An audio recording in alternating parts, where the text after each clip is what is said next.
You know, honey, training for such a long race can be very hard. She looked at me and said nothing. And remember, this is your first year at college. What are you studying? Juggling? Aerospace engineering. Well, that sounds like a lot of work. Physically, this would be very tough. I'd hate to see you get hurt.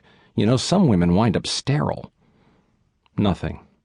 I sighed the way a man might when the judge asks if he understands the charges. Okay, when do we start? I took cold comfort from the knowledge that over several decades the image of marathoners has morphed from that of insane masochists who spend far too much time discussing black toenails to borderline normal. If you tell people you have completed a marathon, they are now more likely to greet you with, "Congratulations," than, "Dear God, why?" Certainly for this metamorphosis to have happened, someone must have found an easier way to cover such a daunting distance. The numbers suggest so. Each year about 500,000 Americans tie on their shoes, rub Vaseline into their crotches, and complete one of more than 1,100 of these annual asphalt expeditions. Many will tell you that it is one of the best experiences of their lives, but it doesn't come easy. In addition to the routine discomforts of profuse sweating, lung-splitting hypoxia, and muscle aches better associated with prisoners in Russian gulags, long-distance runners risk many other maladies. Blisters, pulled muscles, heat stroke, hypothermia, sunburn, frostbite, shin splints, scrapes, bruises, dehydration, chafing, joint pain, collapsed arches, kidney failure, stress fractures, hip dislocations, chest pains, back spasms, athlete's foot, crotch rot, and something called iliotibial band syndrome. Usually these problems are passing. Sometimes they are permanent. Either way, most of these runners are content to say that they ran that gauntlet once and joined the less than 1% of Americans who can make that boast. They will wear their commemorative T-shirt to every family event, retell the terrors of the road to much hilarity, and slap a 26.2 sticker on the back of their cars to tell the world, "Been there, run that." If they're faster than Oprah, so much the better. The queen of daytime talk ran D.C.'s Marine Corps Marathon in 1994 in 4 hours, 29 minutes, and 15 seconds, which is about average. I assume she did not carry a wallet because $1 billion, even in large bills, can slow you down.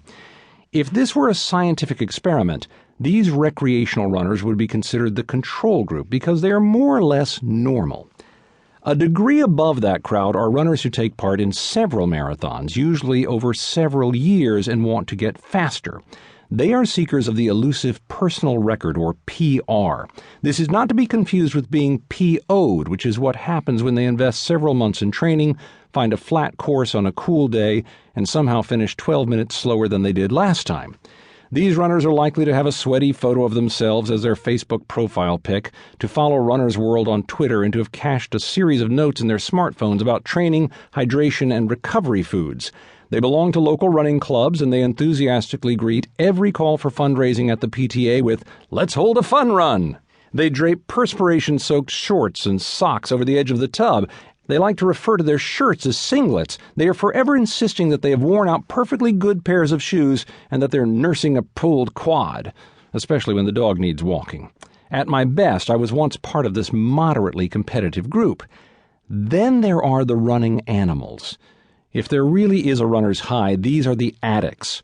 They get twitchy if their training drops below 50 miles a week. They inhale the fumes of moldy, fungus-filled shoes the way wine connoisseurs sniff Merlots. They do everything the previous groups do, plus they have 10 years' worth of old running magazines in a closet because one of them, they're not sure which one, has an awesome description of the Ethiopian team's diet.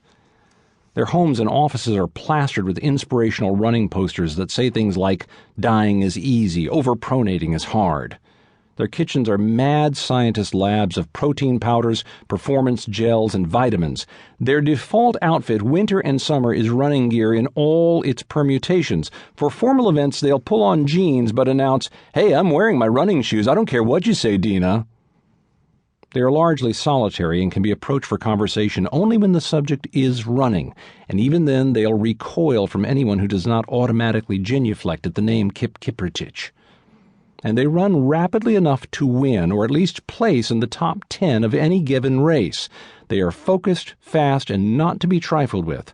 I once saw a casual runner come between a competitive runner and an energy bar and lose a hand. Not really, but you get my point.